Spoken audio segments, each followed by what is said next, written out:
Good afternoon. I'm Anish Bhardwaj. I'm the Associate Dean for Faculty Affairs and Professional Development.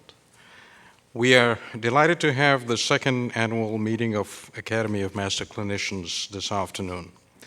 Since its inception in 2015, the Academy of Master Clinicians continues to make great strides and complements the already highly successful Academy of Master Clinicians or Master Teachers formulated in 2007, Academy of Research Mentors in 2012, and the Physician Leadership Academy established in 2013, and is very much in keeping with UTMB's vision, mission, and values.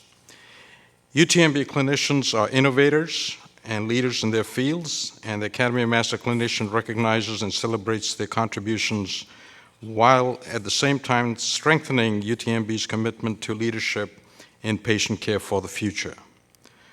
One of the unique features of this academy is that it encompasses clinicians from all three schools: School of Medicine, School of Health Professions, and School of Nursing. This underscores the fact that collegial, cooperative teamwork with true multi-specialty integration is pivotal towards enhancing a comprehensive continuum of patient care and striving for excellence. As we move forward, the Academy will continue to work towards building important bridges and collaborations with the Australian Academy of Medicine, Academy of Master Teachers, Academy of Research Mentors, and UTMB alumni, and continue to focus on mentoring the next generation of clinician scholars. With the changing terrain of healthcare, the Academy will play a pivotal role in working closely with the health system and elaborate on future membership of clinicians focused on quality outcomes, preventive medicine, and population health.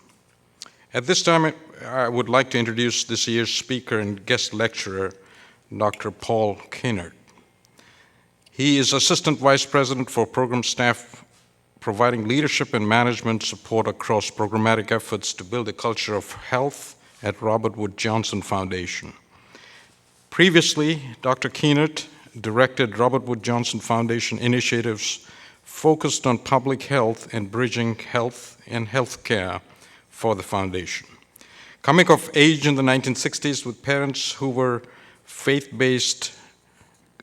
community-based activists for peace and justice, it wasn't that big of a surprise to anyone in his family when Dr. Kuehnert decided to flout gender norms and became a nurse. What started as a bit of a dare and a way to make ends meet transformed into a vocation, and he became a public health nurse early in his career.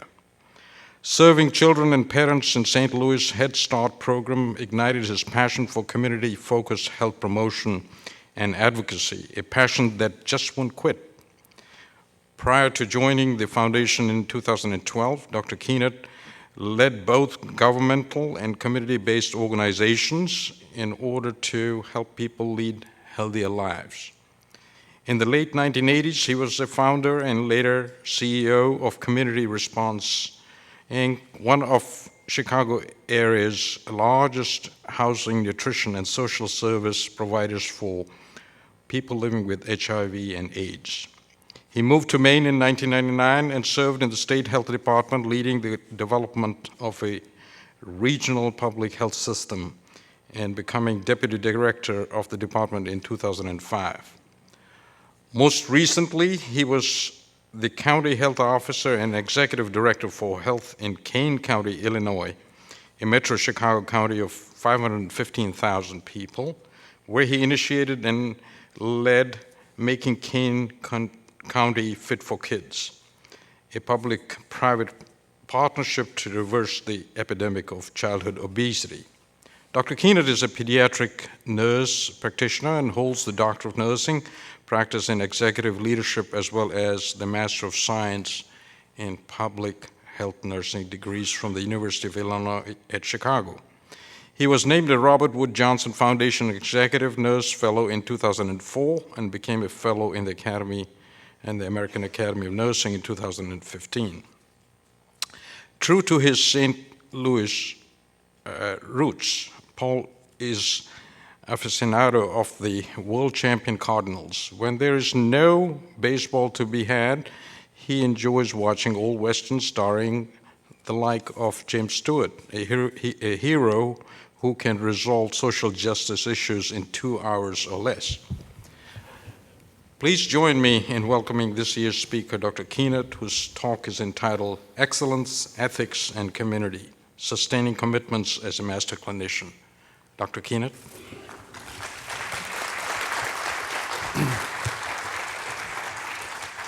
Thank you so much. Appreciate it.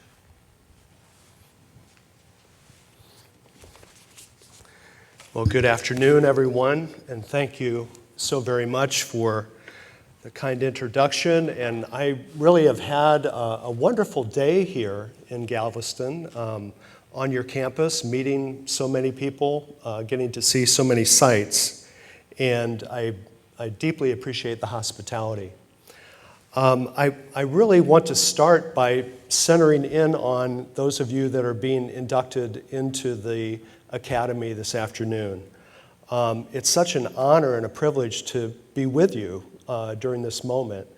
And I've had the chance to review your CVs, and I have to say you're such an accomplished group, not to mention everyone else that's in the room. It's fantastic, and I congratulate you on your achievements. I think that you as a group, and certainly this academy as a whole, are really an inspiration, and you're a tremendous resource to your community, certainly to the university, but more broadly, I think, to Texas and to the nation as a whole.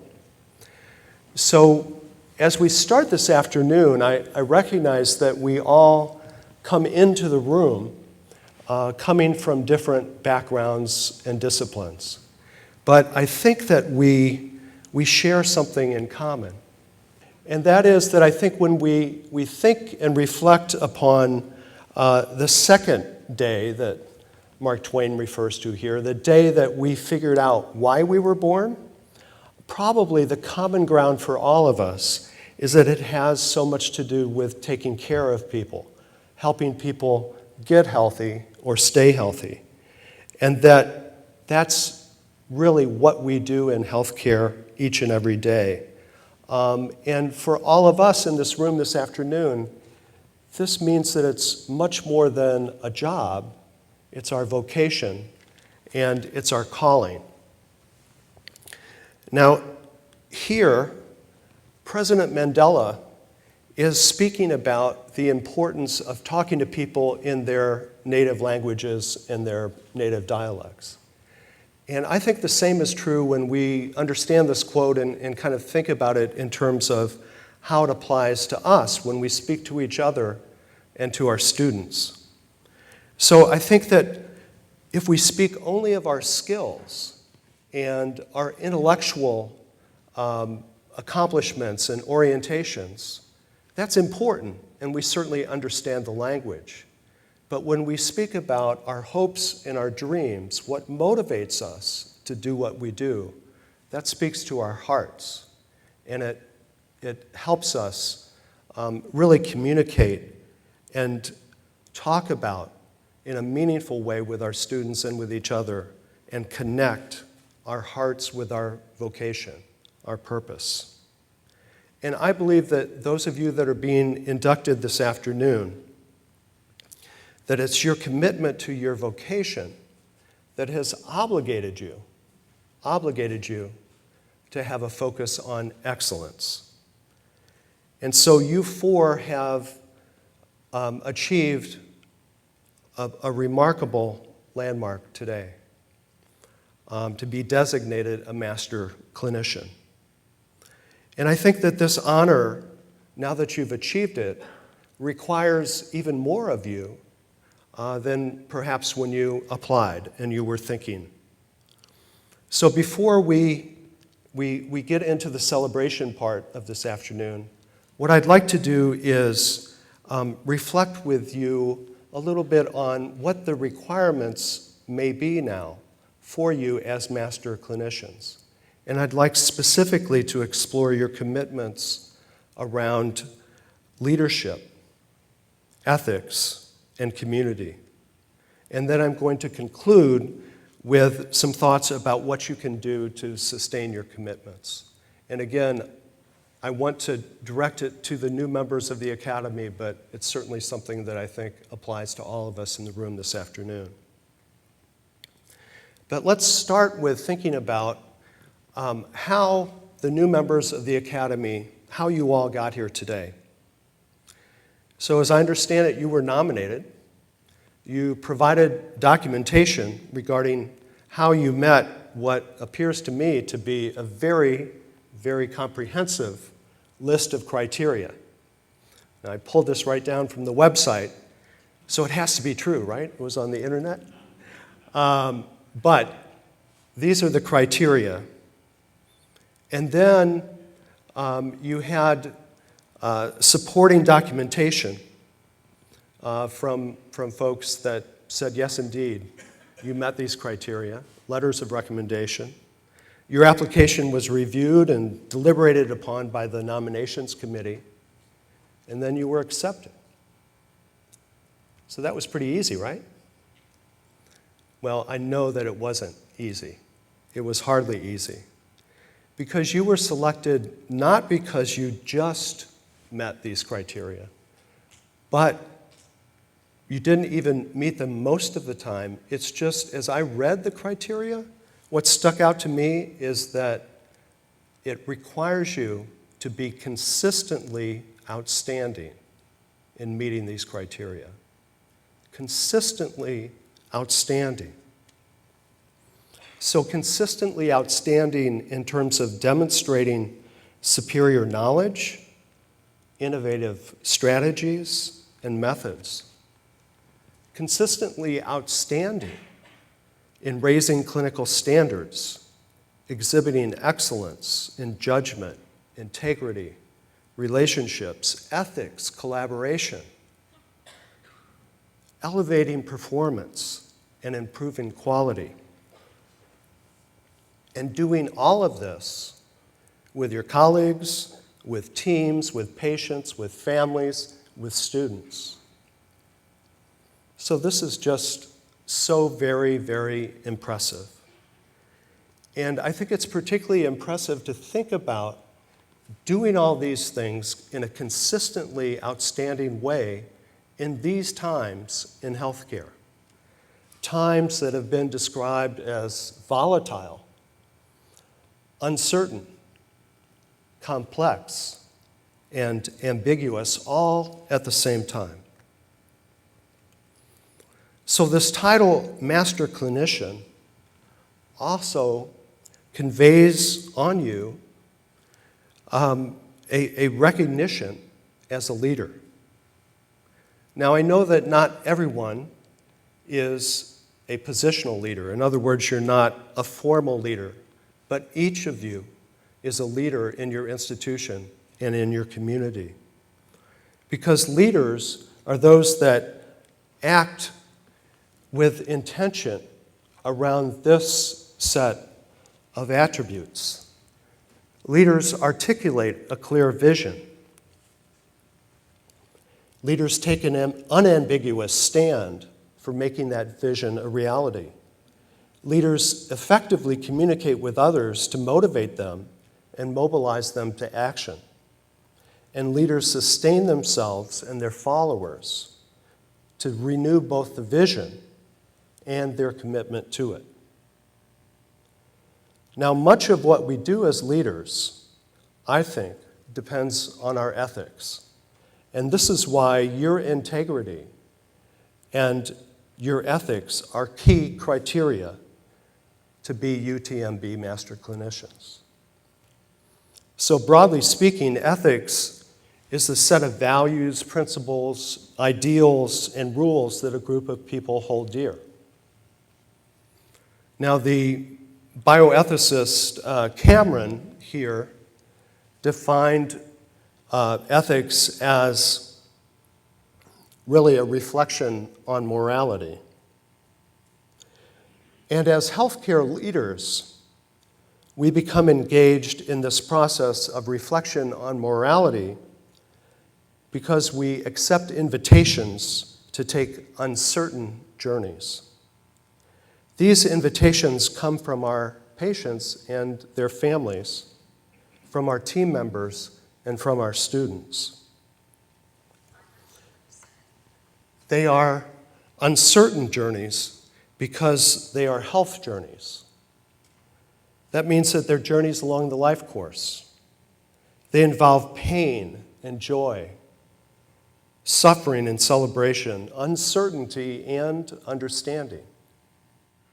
And during these journeys, we, as healthcare leaders and clinicians, we recognize our own fears, our own vulnerabilities, and ultimately our own mortality. The ethical issues and the dilemmas that we encounter arise out of our mutual need to make sense, to make meaning out of what we see happening in our lives, in our patients' lives. We need to make sense out of all that we see and experience, and we need to do this with integrity in terms of our most deeply held values and beliefs, our morals. So I think that the ethical issues often come into the sharpest focus when there's a conflict between what we see as an individual principle, such as autonomy, and a public or social good, such as public safety or public health. And I'd like to tell you a story from my practice that kind of gives this example. So we're going to go to St. Louis, of course.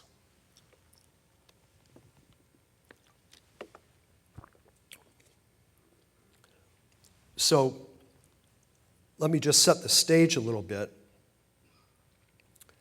I experienced a particular conflict in my practice early on in my career. And this was when I had the good fortune of working for the City of St. Louis Health Department. And in that job, I encountered a family that I'm going to tell you about, that I'm going to call the Copleys. But before I tell you more about the Copleys, let me just set the stage a little bit more. So this was 1985, and this was my very first job as a manager, as a formal leader in a health system. And I was managing the childhood lead poisoning clinic, and I was also managing the overall program for childhood lead poisoning that had 3 components: outreach and education, clinical and case management, and environmental hazard reduction identification, so mainly housing related.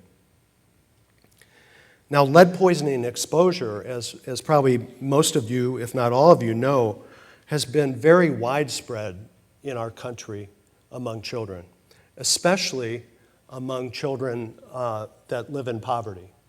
And this is because of the direct relationship between childhood lead poisoning and poor housing conditions.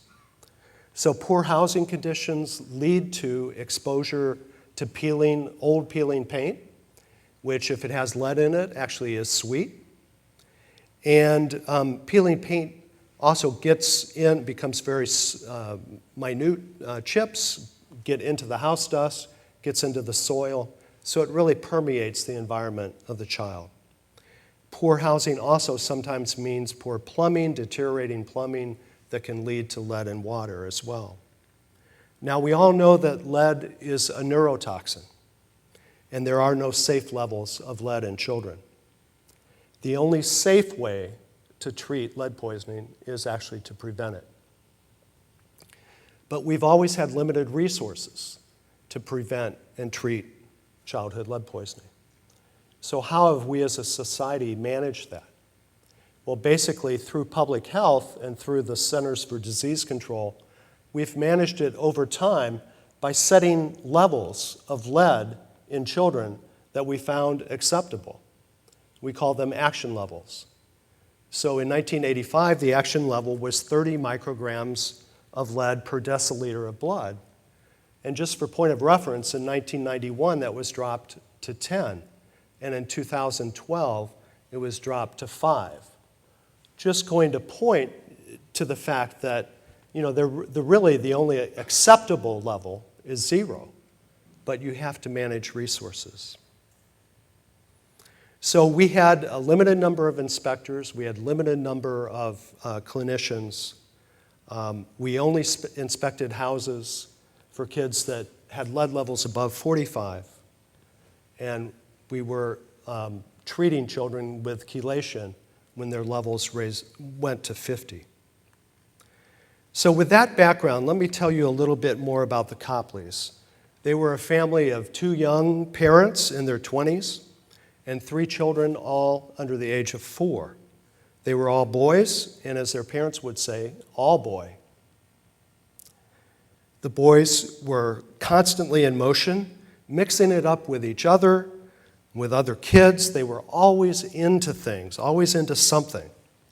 And I met them in the first couple of weeks that I worked at the clinic. They made a huge impression on me as a family. First off, both parents came to pretty much every clinic session. And Mr. Copley was distinguished by the fact that he was doing metal recycling. And so he would come in pushing a shopping cart filled with cans and sometimes bigger pieces of metal. But both parents were very attentive and very affectionate to their boys. The 2 older boys, we'll call Charles, who was 4 at the time, and Anthony, who was 3, had originally been screened 2 years ago and had lead levels over 50. So they had both been treated multiple times with the chelating injections, outpatient treatments, very painful intramuscular injections for 5 days. The family moved probably 5 or 6 times in the couple of years that they had before I met them. But because their income was so low, they were unable to move out of the neighborhood that they lived in. And they really were unable to get into housing that was of any better condition. And the neighborhood they lived in looked very much like the neighborhood on the screen.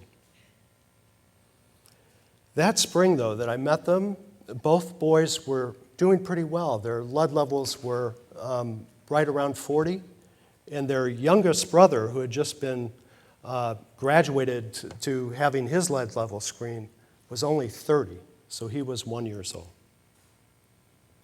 So over the course of that summer and into the fall, things stayed pretty stable for the Copleys. Mr. Copley got occasional day jobs as a laborer. The housing inspectors reported that the landlord was repairing the lead hazards, and Anthony and Charles were both in Head Start. So fall turned into winter, and of course the temperature dropped. Now this was in the mid-80s, and if you remember, this was still when the energy crisis was hitting hard. And so heating prices were up, heating oil and gas. And the previous winter, our program had come across something that was very curious. We had found children coming into clinic that had lead levels in the 70s, 80s, and even 90s. And these were levels of lead that we had not seen for more than 20 years.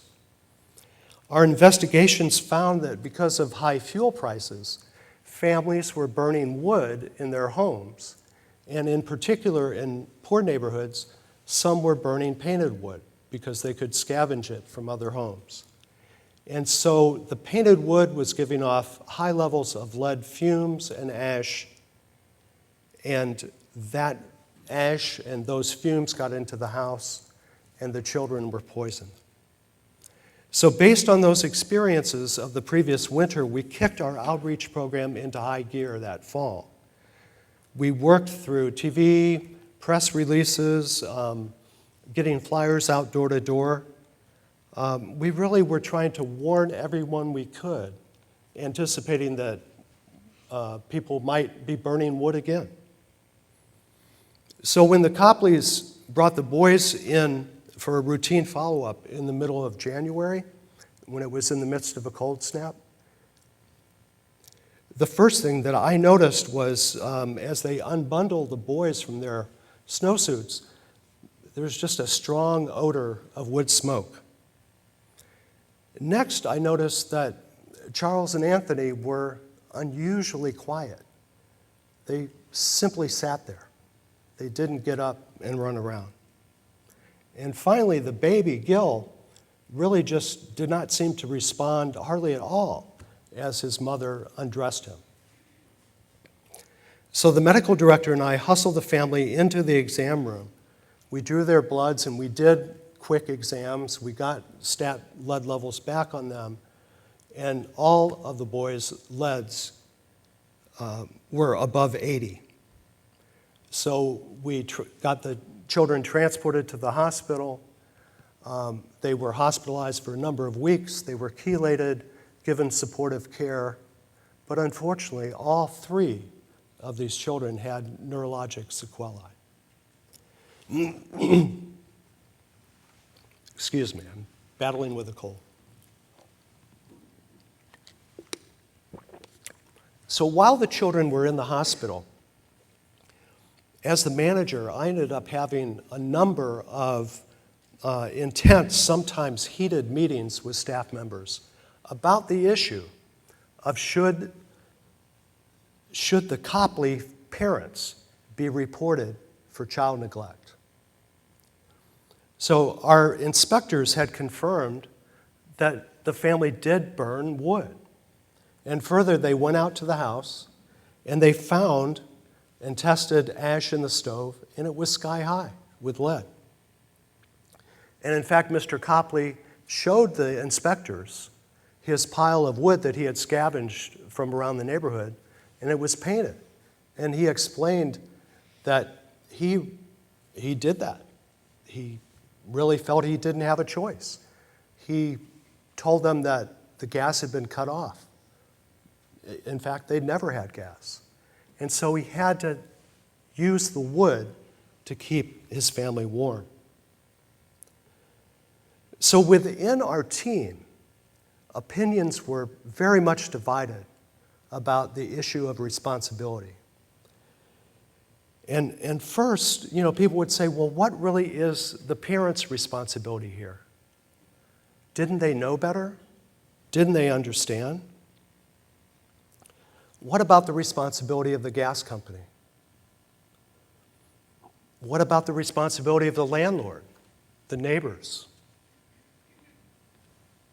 What about the responsibility of our program? Did we do enough? Should we have visited every single one of our families and been much more specific in our outreach? So as you can imagine, in this kind of situation, emotions were very, very high on all sides. Now, ultimately, we decided that it did not make sense to report these parents for child neglect.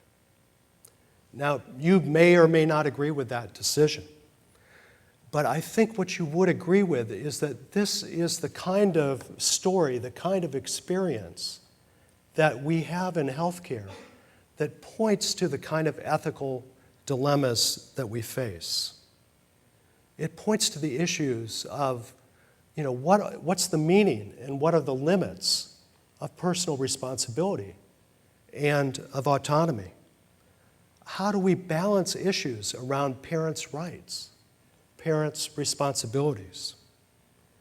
What exactly are society's interests in children's health? And how far does society go to protect those interests? And in fact, what do we do as a society to protect the interests of the most vulnerable? So this experience brought me to two basic realizations at that point. And the first is that the choices we make are based on the choices that we have. Now, I think that this is true for the Copleys as we think about their limited income gave them limited choices in terms of housing and in terms of heating with hazardous materials are having no heat at all. But it was also true for my program and for my staff. Limited resources led to choices that we made in restricting public health actions. We restricted screening. We restricted housing inspections. The second realization that I came to was really an awareness that health is much more than simply not being sick. That health is the presence of well-being, and it's well-being for individuals and families and indeed entire communities. And I think that we all are aware of the growing body of evidence that shows that there really are a set of determinants of health that we understand that clinical care is a key component, a key determinant of health. Right there in the center, these issues around coverage and access and affordability. But surrounding it and actually driving about 80% of health for individuals are these social, economic, and environmental factors. 80%. Now again, that does not diminish the importance of people having access to high-quality clinical care. High-quality clinical care is absolutely necessary, but it's not sufficient in and of itself to achieve population health outcomes. If spending on health care was able to drive population health outcomes, our country would probably have the best outcomes in the world. And we know that it doesn't. I probably don't have to remind you of these basic facts, that we spend pretty much more than any other rich country in the world, over $3 trillion, 17% of our GDP. And yet we spend more than other developed countries, but Americans are living shorter, sicker lives. And as the CDC has documented, American businesses suffer $226 billion in losses annually due to sick, injured, and absent workers. We also say in our country that children are our future, and I certainly think that we believe it. But are you aware that approximately 70% of young people that would apply for the armed services today would not qualify because of chronic illness, obesity, being too poorly educated, or being too messed up in drugs and crime? And additionally, two-thirds of our children are exposed to violence within the past year, either directly or indirectly. And this particular statistic is ominous because we know that adverse childhood experiences can lead to future drug use, alcoholism, chronic health conditions, and even suicide. So this is what I mean by talking about health more broadly than simply health care. It's so much more than not being sick. It's hard to be healthy without access to the basics like safe neighborhoods, decent foods, good homes, schools, and jobs. So you have probably heard about this notion that your zip code may be as important to you as your genetic code in terms of how long and how well you live. So let me just show you an illustration of what that can look like in a city. Now, unfortunately, I don't have a map of Galveston, but I think maybe you guys are a little familiar with New Orleans. Maybe you've been there, or you have heard of it. So this is a map of life expectancy in New Orleans. And I just want to point to here, the French Quarter, life expectancy of 55. And up here in Lakewood, it's 80, 25 years difference. And here, even more closely by in Central City, 75 to 55. So these incredible differences in life expectancy in very short distances.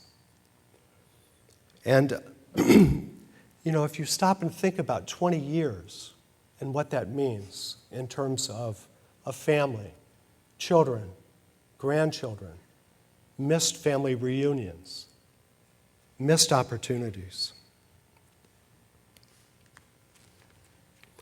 I think that these kinds of disparities within very short distances in cities are so disturbing and really are just not acceptable in a country that considers itself to be the land of opportunity. Now, we know that life expectancy is the sum of many, many factors. And a life expectancy map encourages us to think about what some of those factors are. So let's take a look at some of the factors that drive these different health outcomes and these kinds of disparities. How many of you have heard about the county health rankings? I see a show of hands. Okay, so not everybody. Let me give you a basic picture here. So the county health rankings, excuse me, I apologize.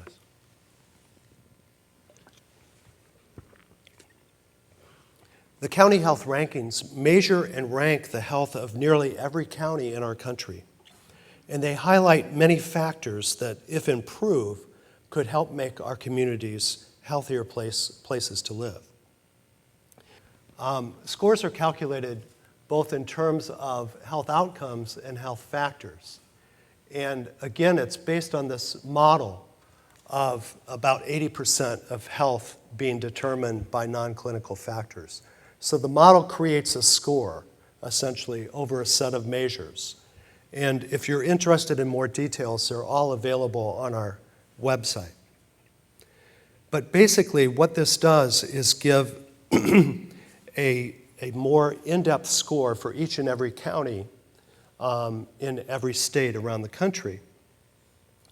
And so if you look at the state of Texas, what the maps do is break the 241 counties in Texas down by quartiles. And so the lighter shaded counties have the higher ranks. The darker shaded have the lower ranks. And it's broken into the 4 quartiles. Just for your information, Galveston County is in the top quartile. It's ranked 46th overall. But the variation in your state, just like every other state in the country, is really most stunning when we look at the contrast between the top 10% and the bottom 10% of the performance of the counties. So just to give you a couple of data points on that, in your best counties, the child poverty rate is 16%. In your worst, it's 37%. In your best counties, the teen pregnancy rate is 38 per thousand. In your worst, it's 88 per thousand. In your best counties, your smoking rate is down to 13%. In your worst, it's at 32%. So you can see these incredible variations in health factors, and again, there's tremendous detail on our website. But the bottom line is, if you crunch all of the data, and we do have a health gaps report for every state, we see that there could be 11,000 deaths avoided in Texas each year if we eliminated these gaps in health opportunities. So again, I want to acknowledge that health is a complex puzzle.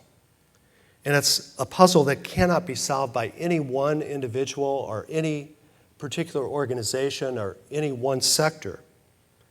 And everyone in this room certainly knows that healthcare by itself is not going to be able to solve this problem. But what we also know too is, as Einstein said, we can't use the same thinking that has been used when the problem was created to solve the problem. We have to break out of our paradigms. We have to get out of our comfort zones. And that's why the Robert Wood Johnson Foundation, after more than 40 years of focusing on incremental improvement around health and healthcare, 3 years ago we shifted and we said that everything that we do as a foundation now needs to be focused on bringing people together to build a culture of health. So it's really changing the approach that we have had as a foundation, calling for us as a nation to strive together to build a culture of health that enables everyone in our diverse society to lead healthier lives now and in the future. It would be a culture that provides communities, families, and individuals with opportunities to be as healthy as they can be, regardless of who they are, where they live, or how much money they have. So again, I just want to emphasize that there's no question that all of us in health and healthcare need to be involved in this movement, and at the same time, we can't do it by ourselves. We need to find ways to engage other sectors of society in this mission, in this vision, if we're going to be successful, if we're going to solve the kinds of complex problems that I know all of you are facing as clinicians each and every day. So some people are, pushing back on this with the foundation, not surprisingly, and saying, this is kind of an audacious goal. But the truth is that we are already beginning to see some signs of progress. And I want to share one story about some master clinicians and a university-based medical center that actually is, I think, showing the way. Now, I know there may be some hazards to kind of illustrating with this in this environment with another medical center. So I took one that's far away. It's not a competitor. It's in Southern California. So I'd like to talk about Loma Linda University Medical Center. And this is Dr. Richard Hart, who's the CEO. So Loma Linda, as you may know, is the flagship of the Seventh-day Adventist group of health systems around the country. It is their national education center. It's, as I said, in Southern California. So they have nursing, medicine, dentistry, physical therapy, all of the allied health professions on the campus. And Loma Linda University was founded 110 years ago. Interestingly, since they have grown this community around the university, Loma Linda became one of the original 5 blue zones in the world. And blue zones are places that have a very large number of centenarians and have a disproportionate, significantly higher population of residents who live longer, healthier lives compared to the population as a whole. So Dr. Hart became the CEO in 2008. And Loma Linda has always had education and mission-related community projects. One of those projects was actually part of the medical center when it started. So they developed a relationship with the San Manuel Band of Mission Indians. And they provided obstetrical care to the tribe from the time that the medical center was founded. They also had a long-term relationship with a nearby community called San Bernardino. And San Bernardino is a place in California that probably has among the worst health outcomes in California and among the worst in the United States. You may have also heard of it because of the fact that it was one of the first cities that declared bankruptcy in the recession, 2008. It also was a tragic place in 2015 where there was a domestic terrorist attack. And just this week, there was a murder-suicide in a school in San Bernardino. So this is a very, very hard-hit community. So with Dr. Hart's leadership, Loma Linda has been moving from a set of kind of unconnected community projects to a strategy that they're using that's aligned with their mission. And it's what people have called the anchor strategy. So what they did recently was open a brand new facility in San Bernardino, and it's a multi-partner, multi-service facility. So they deal with immediate medical and social needs, and at the same time, they address those vital upstream determinants of health like education and jobs. So I'm going to let Dr. Hart and some of his colleagues give you a little bit of the story with a video.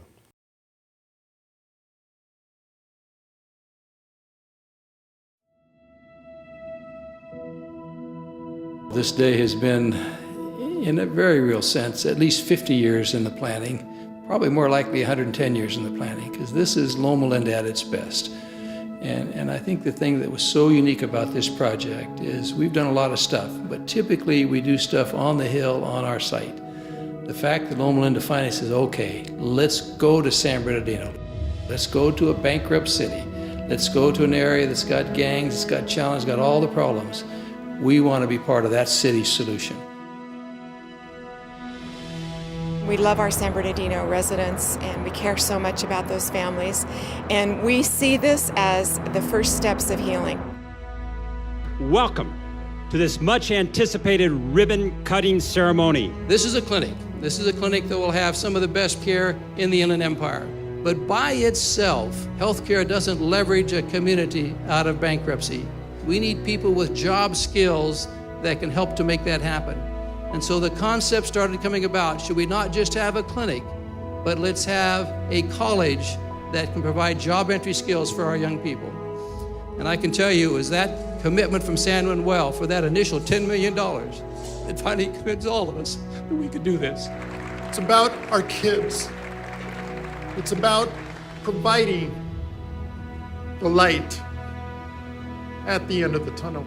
It's an amazingly emotional day to stand before you today, because this building that we stand before is all of our dreams for so many years coming true. Today, we're not only thinking about San Manuel and its tribal family, we're thinking about Loma Linda, San Bernardino, the county, as our entire larger family. This, ladies and gentlemen, is how dreams come true. When God gives us the opportunity to be alive and stand together and know the partnership, the hard work, and the foresight that it's taken. This is a state-of-the-art facility. It will be an enormous expansion of our services. I'm excited too for the population here, for the Gateway College. When I walked in, I was overwhelmed. This is an absolutely gorgeous facility and such a compliment of the kind of expectation Loma Linda has for this community, high expectations. This gives an example when people walk into it of what they can aspire to. And I think that's very exciting. The community coming together in a very unique way to chart the future for young people. It's here. That time is here, and it's all here for everyone. It's just overwhelming to see that God put him in this place here to help humanity. And to create care and love and service in the community. Truly the Lord has blessed you, Loma Linda, and it's blessed the city of San Bernardino. It's just such a blessing to be a part of that and see this dream come true for a lot of people. This project wraps all that together. Education, healthcare, and good living all rolled into one project. You can't beat that. So I hope that you can see through that brief video kind of a clear example of what we mean by building a culture of health. I hope that you can imagine yourself and your colleagues and your institution as being part of this movement toward building a culture of health.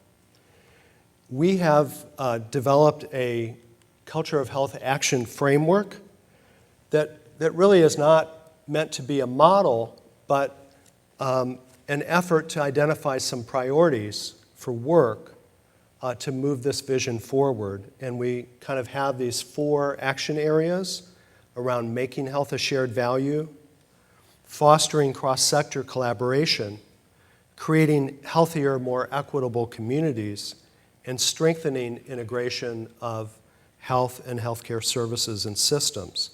And together, we think that these actions are intended to achieve the outcome of improved population health, well-being, and equity. The anchor strategy approach that Loma Linda and other universities and medical centers are using around the country is one that brings these 4 elements together and helps move the community forward on its journey to health. So as I wrap up my remarks this afternoon, I want to bring us back full circle to where I started, and that's our colleagues at the front of the room. It's my belief that as master clinicians, your work in healthcare is so much more than a job. It's your vocation, your calling. And that embracing your calling, you're embracing the opportunities and the challenges of being a leader. I think that in our environment today, leadership comes with an obligation to wrestle with difficult, ethical issues. And we must grapple with the fact that social, economic, and environmental forces shape the choices that our patients and we have and are making. If we as clinicians are going to have the kind of impact that we want to have on improving the health of our patients, we must find new ways to reach outside of our comfort zones, find new partners, and work together to build a culture of health for all. Now, I think your jobs already are very tough. And I think adding this, as I'm suggesting, these responsibilities of leadership puts you at risk, and puts you at risk of burning out, of losing steam, being unable to sustain your commitments. And I don't think there are easy answers to sustaining commitments. There is a growing body of evidence around the importance and the benefits of mindfulness, focus, and presence for leaders. Mindfulness, that is, paying close attention to the present moment, points us in, I think, a useful direction for finding ways to center ourselves, support resilience, and foster the imagination and creativity that we need as leaders. So despite the fact that there are no easy or simple answers, I think there are some concrete steps that we can take. And since it is National Poetry Month, I'd like to offer you one simple prescription, and that is for you to read one poem a day. Now, I say that because in every aspect of their art form, whether it's word choice or rhythm or sound or structure or rhyme, poetry is all about getting us to focus. It's getting us to pay close attention and to be moved to some new insight or emotion. You can read poems by yourself, with your colleagues, silently, out loud. You can use poems in a variety of ways to create space and mark occasions. And so I'm going to close by starting my prescription for you tonight. And I'm going to ask you, I'm going to take a drink first. I'm going to ask you to focus on an animal that's very common and ordinary and around us all the time in so many different ways. And I'm going to add some images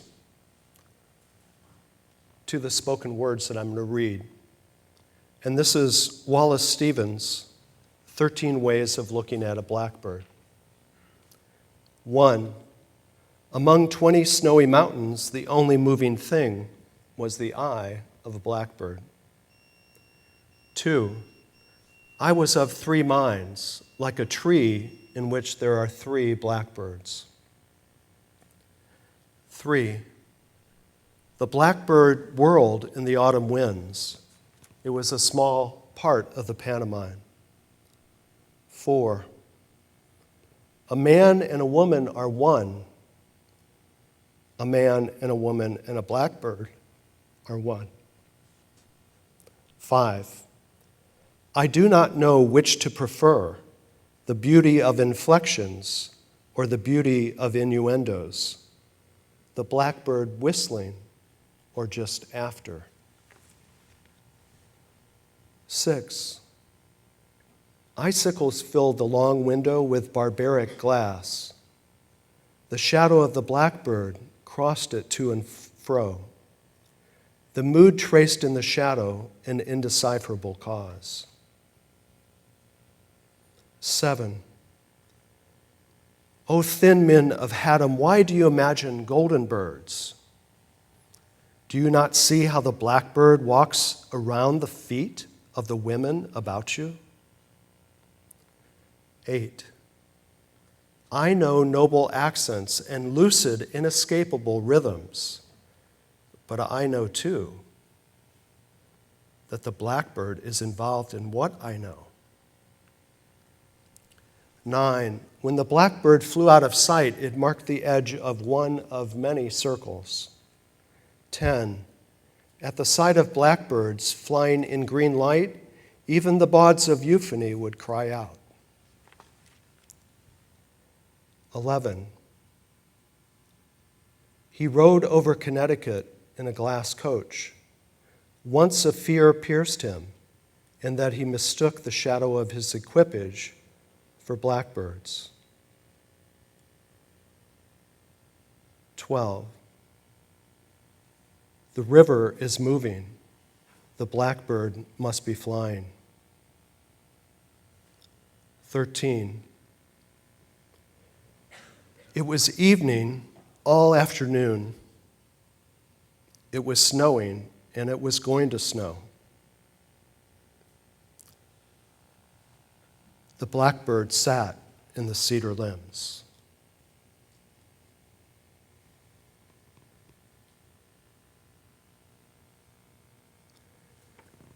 It was really a pleasure and an honor to be with you all this afternoon.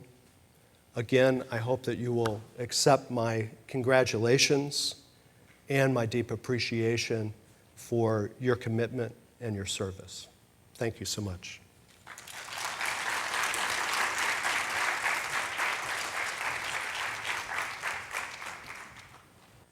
As part of our charge for the Academy of Master Clinicians, we are asked to mentor and encourage the clinicians at UTMB to recognize their excellence and celebrate that, and choose those who can model for others.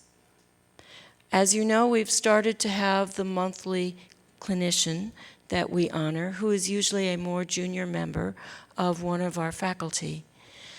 But we wanted to choose someone who we, part of the Academy, looked up to and considered our role model. And we put out a call for a Lifetime Achievement Award.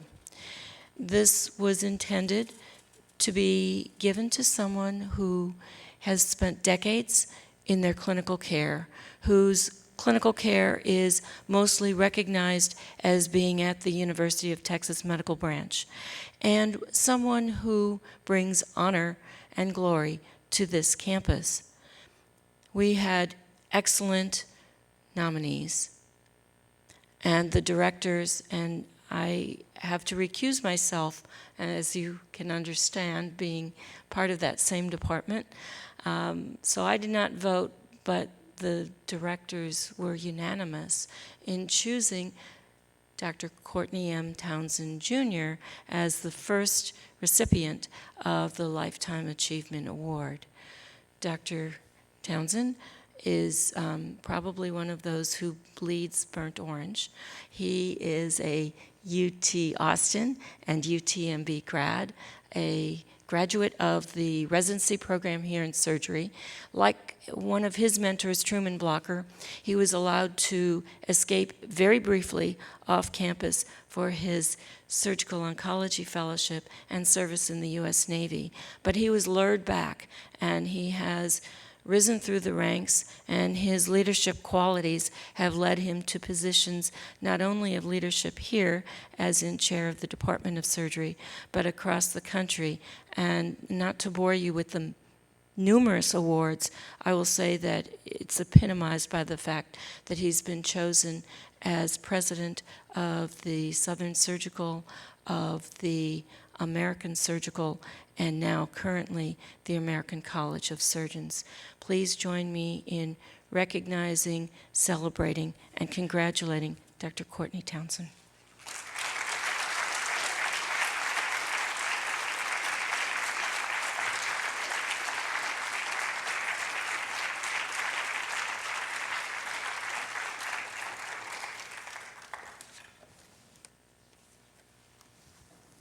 I swear by Apollo the physician, and Asclepius, and Panacea, and Hygeia, and all the gods and goddesses as my witness, that according to my ability and judgment, I will keep this oath and contract. I will to hold him who taught me this art equally dear to me as my parents, to be a partner in life with him, and to fulfill his needs when required. To look upon his offspring as equals to my own siblings, and to teach them this art if they shall wish to learn it without fee or contract, and that by the set rules, lectures, and every other mode of instruction, I will impart knowledge of the art to my own sons and to those of my teachers, and to students bound by this contract and having sworn this oath to the law of medicine but to no others. I will use those dietary regimens which will benefit my patients according to my greatest ability and judgment, and I will do no harm or injustice to them. I will not give a lethal drug to anyone if I'm asked, nor will I advise such a plan. And similarly, I will not give a woman a pessary to cause an abortion. In purity and in according to divine law, I will carry out my life in art. I will not use the knife, even upon those suffering from stones, but will leave this to those who are trained in this craft. Into whatever homes I go, I will enter them for the benefit of the sick, avoiding any voluntary act of impropriety or corruption, including the seduction of women or men, whether they are free men or slaves. Whatever I see or hear in the lives of my patients, whether in connection with my professional practice or not, which ought not to be spoken of outside, I will keep secret, as considering all such things to be private. So long as I maintain this oath faithfully and without corruption, may it be granted to me to partake of life fully and the practice of my art, gaining respect of all men for all time. However, should I transgress this oath and violate it, may the opposite be my faith. The oath has been the bedrock of our profession for 2,500 years and remains our lodestar. Our duty and obligation are crystal clear. I'd like to tell you a little bit about Hippocrates and this oath. I'll focus on the Hippocratic Oath in medicine. However, the essential principles and tradition of oath-taking have been adopted by the healing professions and many professional organizations. Before Hippocrates, those who treated the sick were empiricists who employed methods that had no scientific basis, or there were sorcerers who used magic, and the outcome was up to the gods. Hippocrates, who lived from 460 to 370 BCE and practiced on the island of Kos, came from a long line of physicians. But he established a school and tradition of medicine different from all others, based upon reason and scientific knowledge. This approach gained him the title Father of Modern Medicine. He taught that physicians must know what illness was being treated, what remedy would cure, and why it worked. The underlying concept of medicine evolved as a technical art, a body of scientific study to be mastered, taught, and expanded and documented. He practiced and insisted that his students practice careful observation and keeping detailed records. His belief was that nature, the patient, and physician working together determine the outcome of illness. Plato said, Hippocrates, the Asclepiad, says that the nature, even of the body, can only be understood as a whole. He carefully recorded diseases, known treatments, as well as treatment failures, and all his patients were followed until the disease had run its course, whatever the outcome. The principles of practice included careful observation, clear thinking, and useful treatments while avoiding harm. Each case provided lessons to be learned and the knowledge passed on. Physicians thus had a duty to learn and teach. Lifelong learning is not a new concept. The Hippocratic Corpus is a collection of his writings and those who followed him that functioned as a textbook of medicine. In the section Epidemics is found this admonition: as to disease, make a habit of two things, to help or at least to do no harm. This is the basis of the patient-physician relationship. The physician, by knowledge and skill, competence, was to act for the benefit of the patient and do no harm. This passage from Aphorisms 1 is thought to have been written by Hippocrates himself. The life is short, the art is long, the right time but an instant, the trial of therapy precarious, the crisis grievous. It is necessary for physicians to provide not only the needed treatment, but to provide for the patient himself and those beside him and for his outside affairs. Richards has described this passage as conveying the core of Hippocratic medicine: the need for patience, endurance, toleration of ambiguity and uncertainty, and the ability to recognize the fleeting opportunity for effective intervention. It affirms the importance of seeing to all aspects of a patient's life, including family, during illness, and demonstrates Hippocrates' clear and understanding of broad physician support while the patient gets through illness. Said another way, it is apparent that Hippocrates knew that disease is what happens to the body and that illness is what happens to the patient's experience with disease, that a physician must stay with the patient in order to heal, even if cure is not possible. Sir William Osler wrote, "The good physician treats the disease, but the great physician treats the patient. It's much more important to know what sort of patient has the disease than to know what sort of disease the patient has." And now for the oath. The oath was written by practitioners of the Hippocratic school long after he was dead. He was the role model, and the principles were taken from his practices and teaching. What is an oath? An oath is defined as a solemn promise to do something that is true, appealing to God, or revered objects as witness. The one who takes the oath professes, from the Latin professus, and declares openly and freely. An oath is thus a covenant between professor and the witness. In the case of the Hippocratic oath, there are additional covenants between the physician and teacher, the physician and student, and most importantly, the patient and physician. The oath is a code of conduct and moral behavior that governs the personal and professional behavior of the physician.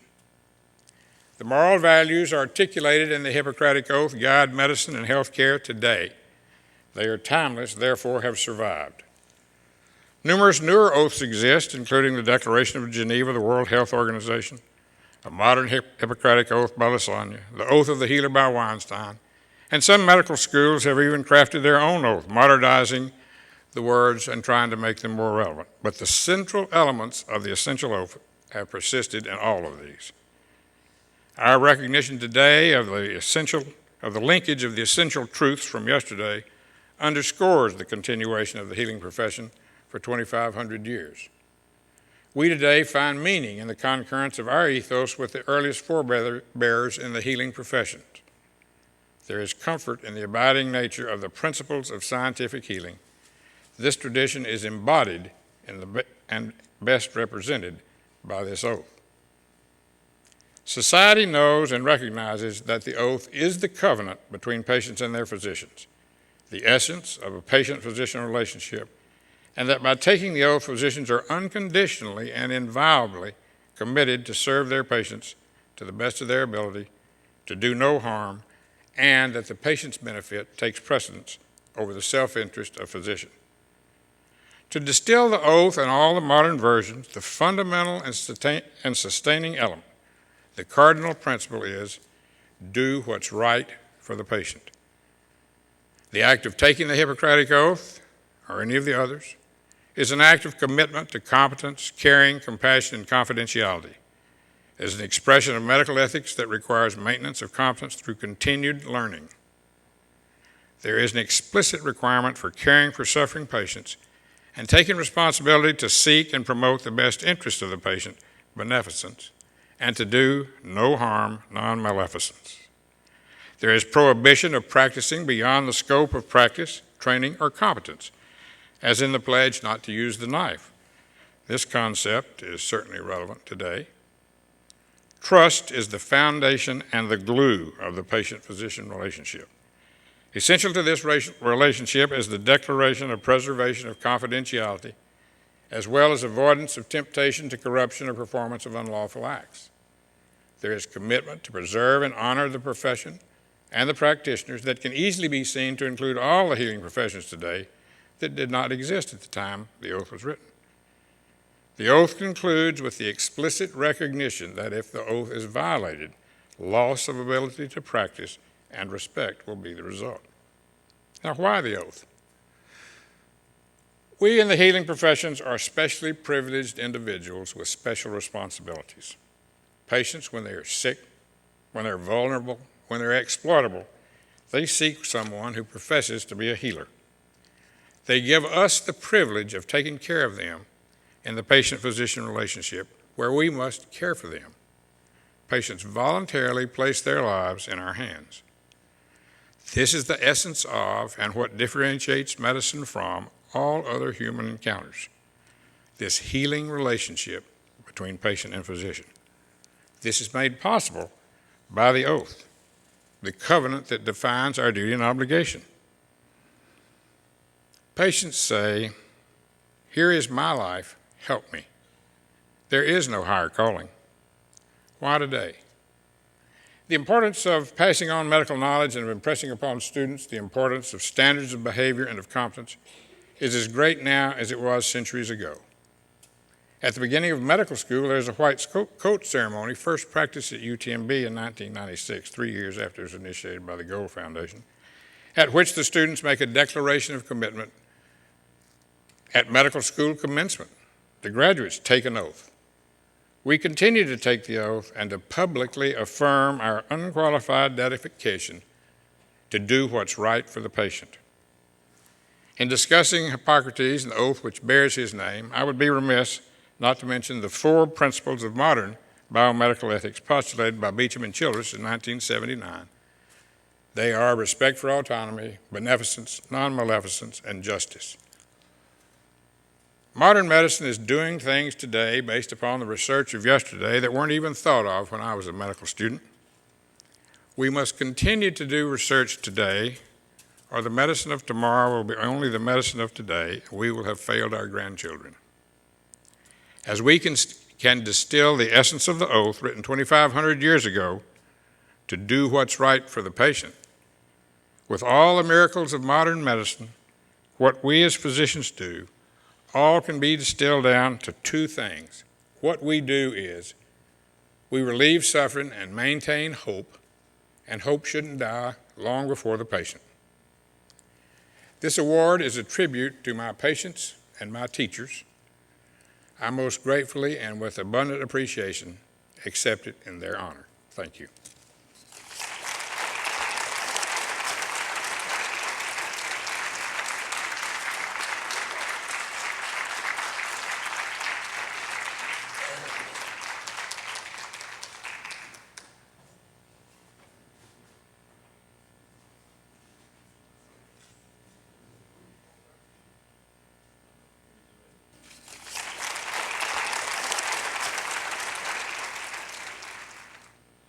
Thank you, Dr. Kuehnert, for those very thoughtful perspectives on how we continue the process of moving upstream from the focus on health care to a focus on health. We understand that obligation as clinicians here and promise that we will continue that movement. Congratulations also to Dr. Townsend. You know, from my perspective, few of us as physicians and surgeons ever achieve the level of impact that he has had on the practice of medicine and surgery. What a tremendous career to date. We know there's more to come, and there really is, I think, no finer first inaugural award, this award. Nothing more fitting, or no person more fitting to receive the award than you. So congratulations, and thank you for being the very best of UTMB.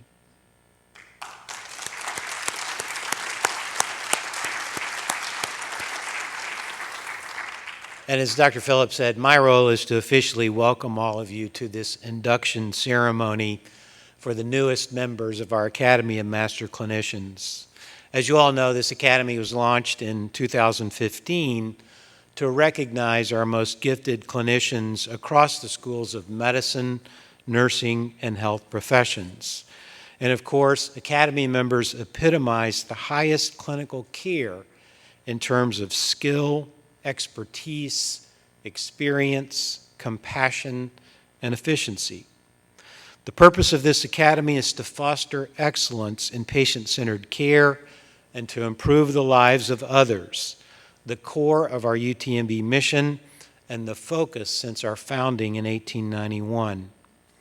Another mission of the Academy is to help develop our future healthcare leaders who will be increasingly called upon to work in interprofessional teams on behalf of patients and families. All of the clinicians being inducted here this evening understand the value of a team-based approach in caring for patients. All of them have wholly embraced this concept in their own practices and also are engaged in modeling this in the training that they provide to our students, residents, and fellows. With changing healthcare policies and regulatory pressures, both at the regional and national levels, maintaining excellence in clinical care continues to be our focus at UTMB today. And as Dr.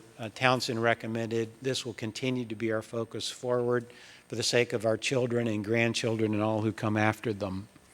This academy, along with our well-established academies for research mentors and master teachers, advances our long-standing tradition of excellence in patient-centered care while fostering an environment for growth and lifelong learning for our healthcare leaders of tomorrow.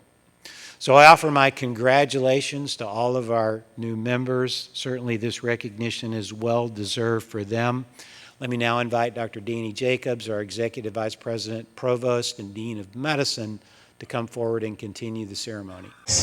In no particular order to our outstanding Master Clinicians. So the first is Dr. Suzanne Alton. Please come forward.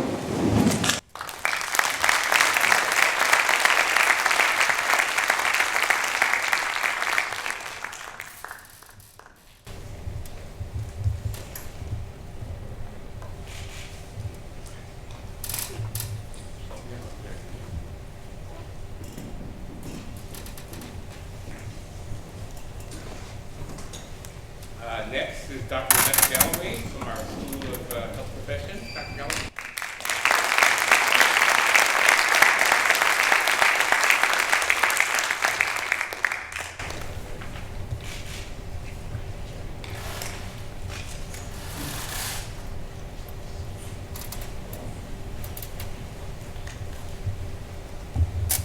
Next is Dr. Kuehnert from our School of Medicine.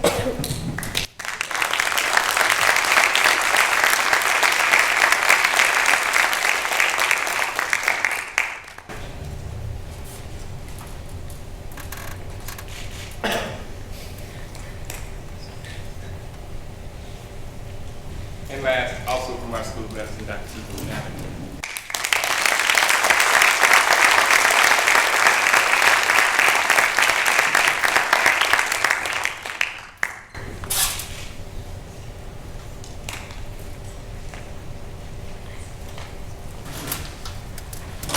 I just have a few closing comments.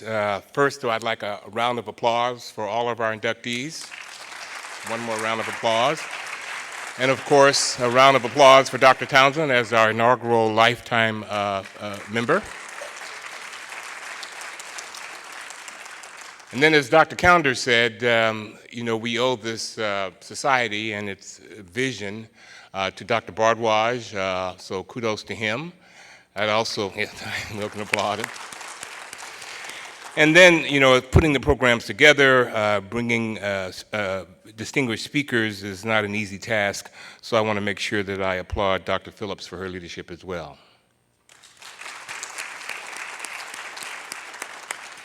So I think we heard a lot of things today, and certainly it was very meaningful to me. I think when you listen to Dr. Kuehnert's presentation, I think we heard about the importance of being resources for ourselves, but also being resources to those in the community.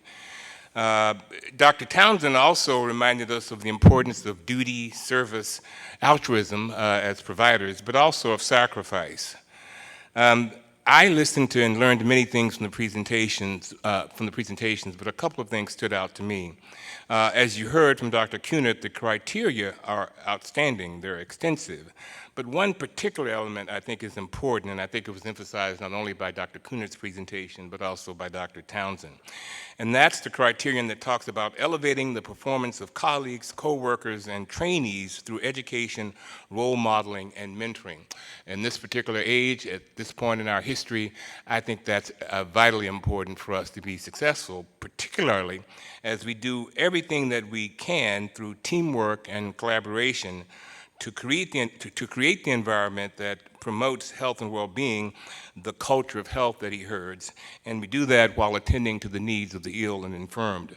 So thank you all for coming. There's a reception upstairs. Congratulations again to our inductees and to Dr. Townsend. UTMB Health, working together to work wonders.